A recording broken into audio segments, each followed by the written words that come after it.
நம்ம ஊரில் இருக்கிற ஹமாஸ் பயங்கரவாதியின் ஆதரவாளர்கள் எல்லாருமே நம்ம ஊரில் இருக்கிற எல்லா சினிமா நடிகர்கள்ட்டையும் எல்லா அரசியல்வாதிகள்கிட்டையும் போய் இங்கே பாருங்கள், எங்களுடைய நபி எவ்வளவு கருணை மிக்கவர், எவ்வளவு இரக்கம் உள்ளவர், மன உருக்கம் உள்ளவர், அவர் எத்தனை ஏழைகளுக்கு எத்தனை விதவைகளுக்கு வாழ்வு கொடுத்துருக்கிறாரு. ஆனால் இந்த யூத கைக்கூலிகளும் இந்த கிறிஸ்தவர்களும் எங்களுடைய நபியை தப்பாக மீடியாவில் பேசிக்கிட்டு இருக்கிறாங்க. நீங்கள் அந்த யூத கைக்கூலிகள் அந்த கிறிஸ்தவர்கள் அவங்கெல்லாம் சொல்லுகிறத பார்த்து எங்கள் நபியை பற்றி தப்பாக நினைக்காதீங்க. எங்கள் நபி எத்தனை ஏழை விதவைகளுக்கு வாழ்வு கொடுத்துருக்கிறாரு தெரியுங்களா அப்படின்னு எல்லாருக்கிட்டையும் ஊற்றி இருந்துருக்குறாங்க. அதனால இந்த சினிமா நடிகர்களாகட்டும் இந்த அரசியல்வாதிகளாகட்டும் எல்லாருமே இந்த இஸ்லாமியர்கள் சொன்ன அந்த நபியை அவங்க எப்படி கூப்பிடுறாங்க அப்படின்னா கண்மணி நாயகம், நபிகள் நாயகம், அழகிய முன்மாதிரி அப்படின்னு கூப்பிடுறாங்க. ஏன் அப்படின்னா அப்படித்தான் அந்த நபிக்கு அல்லாஹ் பட்டம் கொடுத்துருக்கிறாராம். ஏன் அப்படின்னா எதுக்காக இப்படி கண்மணி நாயகம், நபிகள் நாயகம் அப்படின்னு பட்டம் கொடுத்துருக்கிறாரு அப்படின்னா அவர் ஏழை விதவைகளுக்கு வாழ்வு கொடுத்தாரு. எத்தனையோ ஏழை விதவைகளை மறுவாழ்வு கொடுத்து அவர் மனம் முடிச்சு அப்படிலாம் வாழ்க்கையில் வச்சுருந்தார் கடைசி வரைக்கும். அதனால தான் எங்கள் நபியை நாங்கள் கண்மணி நாயகம், நபிகள் நாயகம் அப்படின்னு சொல்கிறாங்க. அதனால இந்த வீடியோவில் இந்த கண்மணி நாயகம், இந்த நபிகள் நாயகம், இந்த உலகத்திற்கு அழகிய ஒரு முன்மாதிரி, அந்த முன்மாதிரி எப்படிப்பட்ட விதவைகளுக்கு வாழ்வு கொடுத்தாரு, ஏன் கொடுத்தாரு அப்படிங்கிறத நம்ம பார்க்க போகிறோம். அதில் எத்தனையோ விஷயங்கள் இருந்தாலும் விசேஷமாக பெண்களை எந்த அளவுக்கு மதிப்பு கொடுத்து மரியாதை கொடுத்து அவர் நடத்தினார் அப்படிங்கிறதையும் நம்ம பார்க்க வேண்டியது ரொம்ப அவசியம். உங்கள்கிட்ட கம்ப்யூட்டரோ மொபைலோ இருந்தால் இப்படி சஃபியா அப்படின்னு நீங்கள் டைப் பண்ணிங்கனாலே போதும், அது முகமது ஒய்ஃபா அப்படின்னு கேட்கும். உடனே அதை கிளிக் பண்ணிங்க அப்படின்னா நேராக இந்த விக்கிபீடியாவுக்கு கொண்டு வரும். இந்த விக்கிபீடியாவில் இங்கிலீஷ்லேயும் இருக்குது, நம்ம தமிழ்லேயும் இருக்குது. எதில் வேணாலும் நம்ம என்ன செய்யலாம், நம்ம பார்த்து தெரிஞ்சுக்கலாம். இதை என்ன சொல்லுவோம் அப்படின்னா கட்டற்ற கலைக்களஞ்சியமான விக்கிபீடியாவிலிருந்து.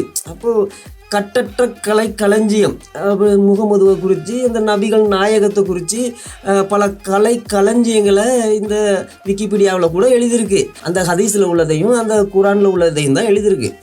அதனால நம்ம அங்கங்கே சுற்ற வேண்டியதில்லை. கீழே உள்ள டெஸ்கிரிப்ஷனில் நான் உங்களுக்கு இதனுடைய லிங்கெல்லாம் அழைச்சி தரேன். அப்புறம் அந்த ஹதீஸினுடைய நம்பர்கள்லாம் கூட உங்களுக்கு தரேன். நீங்கள் பார்த்து இஸ்லாமிய நபியினுடைய பெருமையை நீங்களும் அறிஞ்சு கொள்கிறது ரொம்ப ரொம்ப நல்லது. அப்போ நம்ம என்ன செய்வோம், நேராக இந்த விக்கிபீடியாவில் போய் இதில் இந்த சஃபியா அப்படிங்கிறது யார் அப்படிங்கிறதையெல்லாம் நம்ம பார்த்துட்டு இந்த முகமது அப்படிங்கிறவர் எப்பேற்பட்ட விதவைகளுக்கு வாழ்வு கொடுத்தாரு அப்படிங்கிறத நம்ம பார்க்க போகிறோம். அதில் பேட்டில் ஆஃப் காய்பார் அப்படிங்கிற விஷயத்துக்கு போவோம். இந்த காய்பார் அப்படிங்கிறது ஒரு அரேபிய தேசத்தில் இருந்த ஒரு பட்டணம். அதாவது 6ஆம் நூற்றாண்டு 7ஆம் நூற்றாண்டுலாம் இந்த காய்பார் அப்படிங்கிற பட்டணத்தில் 1ஆம் நூற்றாண்டுலேருந்து உலகம் முழுவதும் சிதறி போன யூதர்கள், ஒரு கூட்ட யூதர்கள் இந்த காய்பாரில் போய் தங்கியிருக்கிறாங்க. அந்த பாலைவனத்தையே கிட்டத்தட்ட 600 வருஷத்துக்குள்ளே மிகப்பெரிய சோலைவனமாக்கி செல்வ செழிப்பும் உள்ள ஒரு தேசமாக மாற்றி விட்டாங்க. இந்த காய்பாரில் அதிகமாக வாழ்ந்தது யாருன்னா வெறும் யூதர்கள். அவங்க வணிகத்திலையும் விவசாயத்திலும் அவங்க சிறந்து விளங்கி இருக்கிறாங்க. அப்போ இந்த காய்பாரில் இருக்கிற இந்த யூதர்களுடைய செல்வ செழிப்புகளை கேட்ட முகமது என்ன செஞ்சிருக்கிறாரு அப்படின்னா தன்னோட கூட இருந்த அந்த 10,000 பயங்கரவாதிகளையும், அதாவது அவங்கள எப்படி கூப்பிடுவாங்க அப்படின்னா போராளிகள், சுதந்திர போராளிகள் அப்படின்னு கூப்பிடுவாங்க. ஆனால் யூதர்கள் எப்படி கூப்பிடுவாங்கன்னா அவங்கள பயங்கரவாதிகள் அப்படின்னு தான் கூப்பிடுவாங்க. அங்கே போய் அந்த 10,000 பயங்கரவாதிகளையும் கூட்டிகிட்டு போய் அந்த யூதர்களோட யுத்தம் செஞ்சு அவர்களை தோற்கடிச்சிட்டு அதுக்கடுத்து அதில் நிறைய பேர் என்ன செஞ்சிட்டாங்க அப்படின்னா சரணடைஞ்சிட்டாங்க. அப்படி சரணடைஞ்ச பிறகு நம்முடைய முகமது என்ன செஞ்சுருக்கிறார் அப்படின்னா அதில் கொஞ்சம் பேரை உயிரோட விட்டுருக்கிறாரு. எதுக்காக உயிரோட விட்டுருக்கிறாரு அப்படின்னா அவங்க வருஷத்தில் பாதி வருமானத்தை இஸ்லாமியர்களுக்கு, யாருக்கு, இந்த இஸ்லாமிய இந்த புண்ணியவான்களுக்கு வருஷம் முழுசும் சம்பாதிச்சதில் பாதியை கொடுக்கணும் அப்படிங்கிற கண்டிஷனில் என்ன செஞ்சுருக்காப்புல முகமது பாதி பேரை உயிரோடு விட்டுருக்காப்புல.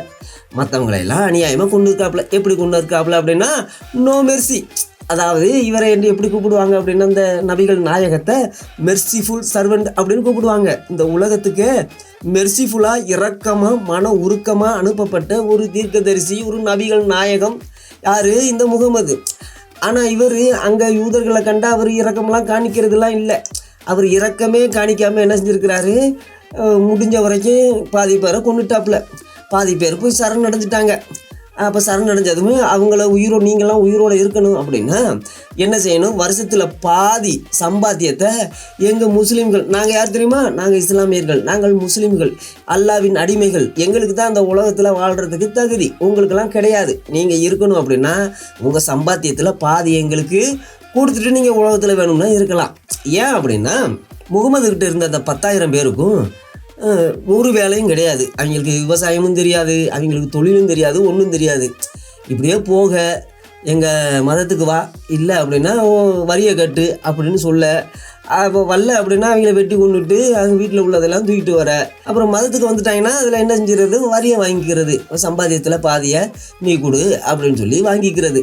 இந்த முகமதுகிட்ட இருந்த இந்த 10,000 பயங்கரவாதிகளும் இப்படி தான் வாழ்ந்துருக்குறாங்க. அப்போ அதனால நல்லா போர் செய்கிறது, யுத்தம் செய்கிறது, இப்படி சண்டை போடுறது, கொள்வது, வெட்டுறது, இறக்கமே இல்லாமல் ஆளுகளை காலி பண்ணுறது, ரத்தம் குடிக்கிறது, இது எல்லாம் அவங்களுக்கு கை வந்த கலை. அதனால தான் கட்டற்ற களஞ்சியத்தில் இந்த களஞ்சியத்தையும் சேர்த்துக்கிற வேண்டியதுதான்.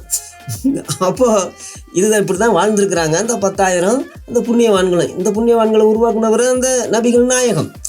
அப்போ மெர்சியே இல்லாமல், கொஞ்சம் கூட இறக்கமே இல்லாமல் பாதி பேரை அநியாயமாக கொண்டிருக்கிறாரு. கொன்ன பிறகு அந்த நேரத்தில் முகமதுக்கு ஒரு செய்தி வருது. என்ன அப்படின்னா, இந்த காய்பார் அப்படிங்கிற பட்டணத்துக்குள்ள விலையேறப்பட்ட பொக்கிஷங்கள் ஒளிச்சு வச்சுருக்காங்க அப்படின்னு முகமது கேள்விப்படுறாப்புல. அப்படி கேள்விப்பட்ட உடனே அப்போ முகமது என்ன செய்கிறாப்புல அப்படின்னா, இந்த கெனானா அப்படிங்கிறவனை கூப்பிட்டு வர சொல்கிறாப்புல. எதுக்கு அப்படின்னா, அவன் தான் பொக்கிஷங்களின் தலைவன். அந்த காய்பார் அப்படிங்கிற பட்டணத்தில் இருக்கிற பொக்கிஷங்களின் தலைவன். அதில் ஏகப்பட்டதை கொள்ளையடிச்சிட்டாங்க அப்போவே. அப்போ இன்னமும் வைரங்களும் வைடூரியங்களும் மாணிக்கங்களும் மரகதங்களும் அங்கே இருக்குது அப்படின்னு சொல்லி தெரிய வர. அப்போ போய் யாராவன் பொக்கிஷங்களுக்கு தலைவனை, அவனை கூப்பிடுவாங்கடா அப்படின்னு சொல்லி அவனை கூப்பிட்டு வராங்க. அப்போ இந்த கெனானா அப்படிங்கிறவன் தான் இந்த பொக்கிஷங்களின் தலைவன். அப்போ கூப்பிட்டு வந்ததும் முகமது கேட்குறாப்புல, அந்த லொக்கேஷனை எனக்கு கொடு அப்படின்னு கேட்குறாப்புல. எந்த லொக்கேஷனை, எங்கே விலையேற பெற்ற கற்கள்லாம் வைரங்கள் வைடூரியங்கள்லாம் இருக்குதோ அந்த லொக்கேஷனை சொல்லு அப்படின்னு சொல்கிறாப்புல. அப்போ அந்த கெனானா சொல்லியிருக்கான், ஐயா எனக்கு தெரியாதுங்க, இவ்வளோ தான் இருக்கிறது, இப்படி தான் நாங்கள் சேர்த்து வச்சுருந்தோம், தங்கம் வெள்ளி இவ்வளோ தான் நாங்கள் இருக்கிறது, இதையெல்லாம் உங்கள் ஆளுங்க எடுத்துக்கிட்டாங்க, இனிமேல் வேறு ஒன்றும் எங்ககிட்ட இல்லை அப்படின்னு அவன் சொல்லியிருக்கான். அந்த நேரத்தில் முகமது தன்னுடைய சகாபாக்கள், தன்னுடைய அடிமைகள், அல்லாவின் அடிமைகளை எல்லாம் அனுப்பி, போங்கடா பட்டணத்துக்குள்ளே தேடுங்க, எங்கெங்கே ஒளிச்சு வச்சுருக்காங்களோ அதையெல்லாம் கொண்டு வாங்க அப்படின்னு சொல்லியிருக்காப்புல. அப்படின்னு சொல்லவும் அவங்க முகமது அப்படி சொன்னதுமே எல்லாம் போய் அந்த ஒளிச்சு வச்சுருந்த இடத்துல உள்ள எல்லா தங்கங்கள் வைரங்கள் எல்லாத்தையும் எடுத்துகிட்டு வந்துட்டாங்க. எடுத்துகிட்டு வந்ததுமே அப்பவும் முகமதுக்கு திருப்தி இல்லை. நான் கேள்விப்பட்டது ஏகப்பட்டதாச்சு, இப்போ இவ்வளவு தான் இருக்குது அப்படின்னு சொல்லி அந்த கெனானாட்ட கேட்டிருக்காரு முகமது. உண்மையை சொல்கிறா அப்படின்னு, எங்கடா ஒழிச்சு வச்சுருக்கீங்க, உண்மையை சொல்லு, மண்ணுக்குள்ளே வச்சுருக்கீங்களா இல்லை வேறு எதுக்குள்ளே வச்சுருக்கீங்களா, உண்மையை சொல்கிறான்னு கேட்டிருக்காப்புல. அப்போ கேட்கவும் அவன் சொல்லியிருக்கான், அவ்வளோதான், நீங்கள் எடுத்தது அவ்வளோதான், இனிமேல் இந்த பட்டணமே உங்களுக்கு தானே, மீதம் இருந்தாலும் நீங்கள் போய் எடுத்துக்கிறீங்க அப்படின்னு அவன் சொல்லியிருக்கான். அப்போ முகமது என்ன செஞ்சுருக்காப்புல அப்படின்னா, ஒரு கட்டளை கொடுத்துருக்கிறாரு. இந்த நபிகள் நாயகம், இந்த கண்மணி நாயகம் ஒரு கட்டளை கொடுத்துருக்கிறாரு. என்ன கட்டளை கொடுக்குறாருன்னா, அவனுடைய சகாபாக்கள், அவனுடைய கம்பெனிங்கிட்ட ஒருத்தன்ட்ட எப்படி என்ன கட்டளை கொடுக்குறாருன்னா, அவனை டார்ச்சர் செய்ய. எப்படி டார்ச்சர் செய்யணுமா, அவனை ஒரு நல்ல பழுக்க காய்ச்சிய கம்பியை எடுத்து அவனுடைய நெஞ்சுக்குள்ளே அழுத்தி டார்ச்சர் செய்ய இந்த நபிகள் நாயகம் சொல்லியிருக்காப்புல. அதை தமிழில் கூட ரொம்ப அழகாக அதில் எழுதியிருக்கு. எப்படி எழுதியிருக்கு அப்படின்னா, அதாவது அவன் சாகிற வரைக்கும் நல்ல பழுக்க காய்ச்சிய கம்பி எடுத்து அவனை சித்திரவதை செய்ய உத்தரவிட்டார். யாரு? இந்த நபிகள் நாயகம் சித்திரவதை செய்கிறதுக்கு உத்தரவிட்டாராம். எதுக்கு? பிடிச்சது பத்தாது, வாங்கினது பத்தாது, கிடைச்சது பத்தாது, நாங்கள் கேள்விப்பட்டோம்டா நிறைய இருக்குது அப்படின்னு. ஏண்டா இயேசுநாதர் காலத்துலேருந்து நீங்கள் இங்கே தானா இருக்கீங்க, இப்போ எம்புட்டு சம்பாதிச்சிருப்பீங்க, இவ்வளோ தான் தங்கம் வெள்ளியெல்லாம் பார்த்தா இத்தனை கிலோ தான் இருக்குது, இப்போ இன்னும் வைரங்கள் எங்கே, வைடூரியங்கள் எங்கே, உண்மையை சொல்லுங்கடா, பூமிக்குள்ளே ஒளிச்சு வச்சுருக்கீங்களா, என்ன ஏதுன்னு கேட்டு பார்த்துருக்காப்புல. அவன் இவ்வளவு தாயா நாங்கள் சம்பாதிச்சது, அவ்வளோதான்னு அவன் சொல்லியிருக்கிறான். கடைசியில் முகமதுக்கு திருப்தி வராமல் சும்மா கேட்டால் அவன் சொல்ல மாட்டான். அதனால தன்னுடைய சகாபா, தன்னுடைய ஜுபைர் அப்படின்னா அவர் ஒரு புண்ணியவான். இந்த புண்ணியவான்கிட்ட சொல்லியிருக்காப்புல, அவனை சாகிற வரைக்கும் என்ன செய்ய, அவனை சித்திரவதை செய்ய அப்படின்னு அவன்கிட்ட சொல்லியிருக்காப்புல. அப்போ அவன் சொல்லதும் அவனும் என்ன செஞ்சிருக்கிறான், அவனை சாகிற வரைக்கும் சித்திரவதை செஞ்சு அவனை கொண்டு இருக்கிறான். யாரு? இந்த கண்மணி நாயகம், இந்த நபிகள் நாயகம், இந்த அழகிய முன்மாதிரி இப்பேற்பட்ட புண்ணியத்தை தன் வாழ்நாட்காலத்தில் இப்படியெல்லாம் செஞ்சுருக்கிறாப்புல. எதுக்காக ஒரு மனுஷனை இப்படி சித்திரவதை செஞ்சுருக்கிறாரு அப்படின்னா, பொண்ணுக்காக, பொருளுக்காக. இவருக்கு சுவனபதி மட்டும் பத்தாது. இவர் இந்த உலகத்தில் இருக்கும்போது பொண்ணு பொருள் அதுக்காகவும் என்ன செஞ்சுருக்காப்புல, மனுஷன்களை சித்திரவதை செஞ்சு கொண்டு இருக்கிறாப்புல. அடாடாடாடாடா, என்ன ஒரு அழகிய முன்மாதிரி உங்கள் முன்மாதிரி. இப்படி அல்லவா? அது சரிதான்.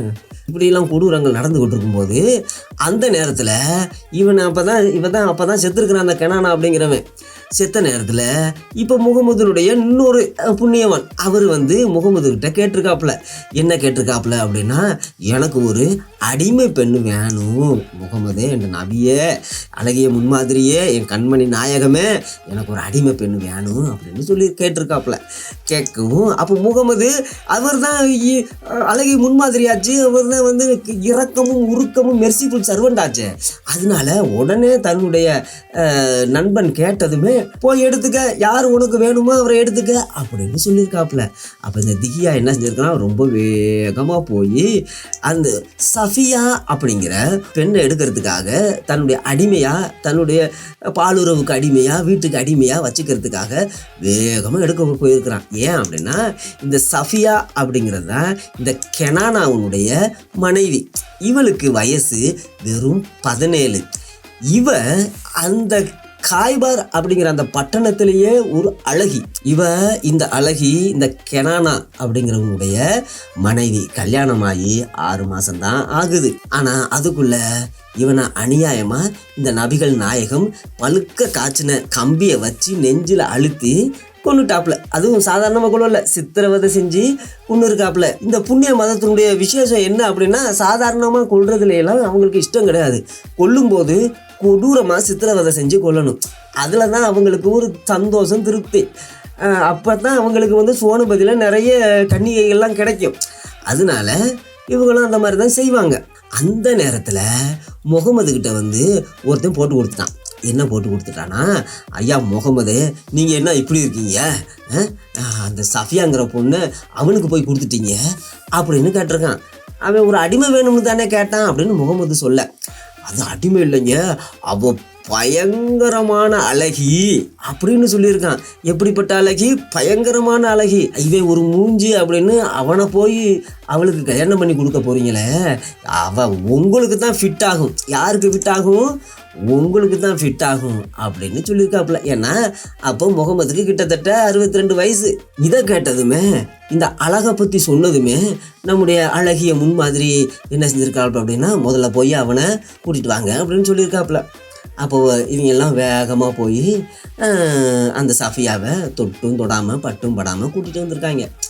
அப்படி கூட்டிகிட்டு வரும் பொழுது முகமதுக்கிட்ட வரும் பொழுது சும்மா வரல, ஒரு பெண்ணை கூட்டிக்கிட்டு, ஒரு அம்மாவை கூட்டிகிட்டு வந்திருக்கா அவரு. ஏன்னா அவள் வீட்டை விட்டு வெளியில் வரும் பொழுது எங்கே பார்த்தாலும் யூதர்கள் தலை துண்டாகி கிடக்குறாங்க. இவ வீட்டுக்குள்ளேயே அந்த சஃபியா அப்படிங்கிறவங்களுடைய அப்பனை கொண்டுட்டாங்க, அவங்க அண்ணன் தம்பியை கொண்டுட்டாங்க, மாமச்சனை கொண்டுட்டாங்க, சித்தப்பன் பெரியப்பனை எல்லாத்தையும் கொண்டுட்டு பொம்பளைகளை மட்டும் உயிரோட வச்சுருக்காங்க. அப்போ எங்கே பார்த்தாலும் ஒரு தலை துண்டாகி உடல் மட்டும் கிடக்குது. அதனால இந்த சஃபியாவை கூட்டி கொண்டு வந்த அந்த பெண்ணு கோரமாக அழுகிறா, ஒப்பாரி வச்சு அழுகிறா. என்ன செய்ய, தலையிலையும் வாயிலையும் வயிற்றுலையும் அடிச்சுக்கிட்டு தன்னுடைய தலை மேலே மண்ணை அள்ளி போட்டுக்கிட்டு அவன் என்ன செய்கிறா, கொடூரமாக அழுகிறா. இதை பார்த்ததுமே இந்த அழகிய முன்மாதிரி இருக்காப்புல அந்த நபிகள் நாயகம், இவர் ஒரு கட்டளை கொடுத்துருக்காரு. என்ன கட்டளை கொடுத்துருக்காரு அப்படின்னா, இந்த பிசாசை கொண்டு போங்கடா அந்த பக்கம் அப்படின்னு. யாரை? தன்னுடைய கணவன்களும் தன்னுடைய பிள்ளைகளும் தன்னுடைய சொந்தக்காரங்களும் பக்கத்து வீட்டுக்காரன் எல்லாருமே தலை துண்டாகி ரோட்டில் கிடக்கிறத பார்த்துட்டு அதை தாண்டி தான் அந்த சஃபியாவை கூட்டிக்கிட்டு அந்த அம்மா வந்திருக்கு. வரும்போது வேதனை தாங்காமல் மண் அள்ளி தலையில் போட்டுக்கிட்டு வாயிலையும் வயிற்றுலையும் கொடூரமாக அடித்து அழுதுகிட்டு வருது. ஏன்னா இந்த பிள்ளைக்கு அவங்க என்ன செய்ய போகிறாங்களோ தெரியல அப்படின்னு அப்படி கொடூரமாக ஒப்பாரி வச்சுக்கிட்டு அழுதுகிட்டு வருது. அப்படி வரும் பொழுது இந்த கண்மணி நாயகம் அந்த அழுகையை பார்த்ததுமே அது சொல்கிறாப்புல தன்னுடைய சகாபாக்கிட்ட, அந்த பிசாசை அங்கிட்டு தூர கொண்டு போங்கடா அப்படின்னு சபிக்கிறாப்புல. அப்படி சபிச்சதுமே அவர்களுடைய சகாபா அந்த புண்ணியவான்கள் அந்த அம்மாவை பிடிச்சி அங்கிட்டு தூர தூக்கி கொண்டு போயிட்டாங்க. அந்த நேரத்தில் இந்த நபிகள் நாயகம் என்ன செய்கிறாரு அப்படின்னா, இந்த சஃபியாவை பார்க்குறாரு, அவளுடைய அழகை பார்க்குறாரு.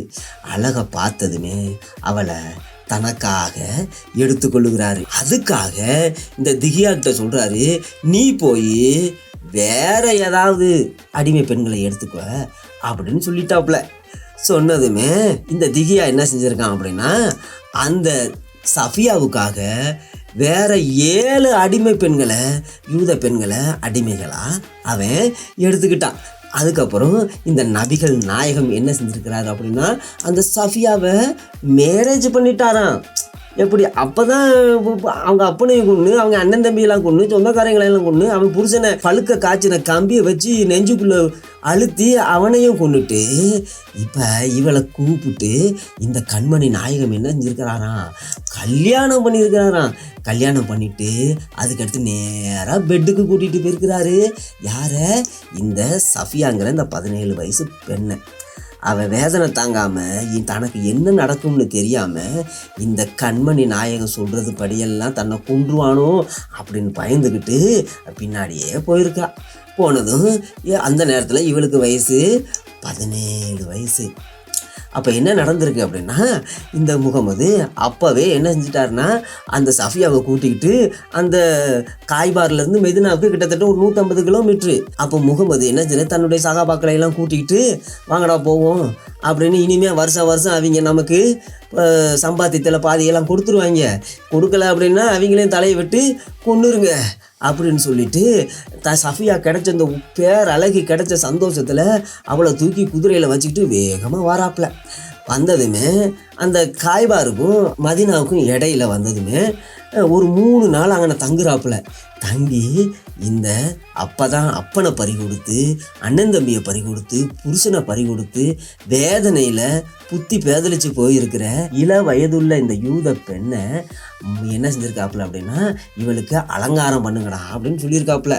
அது சகாபாக்கெல்லாம் சேர்ந்து அவளுக்கு அலங்காரம் பண்ணதுமே அவர் கல்யாணம் பண்ணி பேரிச்சம்பளம்லாம் கல்யாணத்துக்கு எல்லாத்துக்கும் கொடுத்துருக்காப்புல. சாப்பிட்றதுக்காக நெய், பேரிச்சம்பளம் அதெல்லாம் கொடுத்து கல்யாணம் நடத்திருக்காப்புல. இது என்னையா இப்படி இந்த கண்மணி நாயகம், இந்த நபிகள் நாயகம் இப்படி செஞ்சுட்டாரு அப்படின்னு கேட்டால், இந்த புண்ணியவான்கள் என்ன சொல்கிறாங்க அப்படின்னா, இப்படி தாங்க எங்கள் நபி 7 விதவைகளுக்கு வாழ்வு கொடுத்தாருங்க, இது என்ன உங்களுக்கு வலிக்குது அப்படின்னு கேட்குறாங்க. ஓ, இப்படி தான் எல்லாருக்கும் வாழ்வு கொடுத்தாரா உங்கள் நபி? ஆனால் இந்த விஷயம் நம்ம ஊரில் இருக்கிற சினிமா நடிகர்களுக்கும் அரசியல்வாதிகளுக்கும் தெரியுமான்னு தெரியல. ஏன்னா நம்ம ஊரில் உள்ள அரசியல்வாதிகள்லாம் அவரை கண்மணி நாயகம், நபிகள் நாயகம், அழகிய முன்மாதிரி அப்படின்னு பட்டம்லாம் கொடுத்து போற்றி புலர்த்துறாங்க. மேடைகள்ல எல்லாம் நம்ம பார்க்குறோம். அதுக்கப்புறம் இந்த சஃபியா ஒரு 4-5 வருஷம்தான் முகமதுவோட இருந்திருக்கா. அதுக்கடுத்து முகமது இறந்து போயிட்டாப்புல. இறந்து போனதும் கடைசியில் சாகிற வரைக்கும் இவளும் தன்னந்தனியாகவே குழந்தை இல்லாமல் செத்து போயிட்டா. இவளை என்ன சொல்கிறாங்க அப்படின்னா, மதர் ஆஃப் பிலீவர்ஸ், அதாவது அன்னை சஃபியா அப்படின்னு அன்போட இந்த புண்ணியவான்கள்லாம் அழைக்கிறாங்க. இவங்களுக்கு என்ன பேர் கொடுத்துருக்குறாங்க அப்படின்னா, விசுவாசிகளின் தாய். இந்த சஃபியா அப்படிங்கிறது யார் அப்படின்னா, இந்த விசுவாசிகளின் தாய், நம்பிக்கையாளர்களின் தாய், அன்னை சஃபியா அப்படின்னு அன்போட அழைக்கிறாங்க. அதுக்கப்புறம் இந்த சஃபியா முகமது இறந்ததுக்கப்புறம் இவளுடைய வாழ்க்கையில் என்னென்ன கொடூரங்கள் நடந்துச்சு அப்படிங்கிறத நம்ம வேற ஒரு வீடியோவில் பார்ப்போம். இனிமே எந்த புண்ணியமானாவது உங்ககிட்ட வந்து, இங்கே பாருங்கயா எங்கள் நபி 7 விதவைகளுக்கு வாழ்வு கொடுத்தவர் அப்படின்னு பாட்டு பாடுனாங்க அப்படின்னா, தயவு செஞ்சு யார் இந்த சஃபியாவுக்கு வாழ்வு கொடுத்தாரு அவரையா பற்றி சொல்கிறீங்க, இந்த லட்சணம் தானே அப்படின்னு அவங்ககிட்ட கொஞ்சம் காமிங்க, புரியுதான்னு பார்ப்போம்.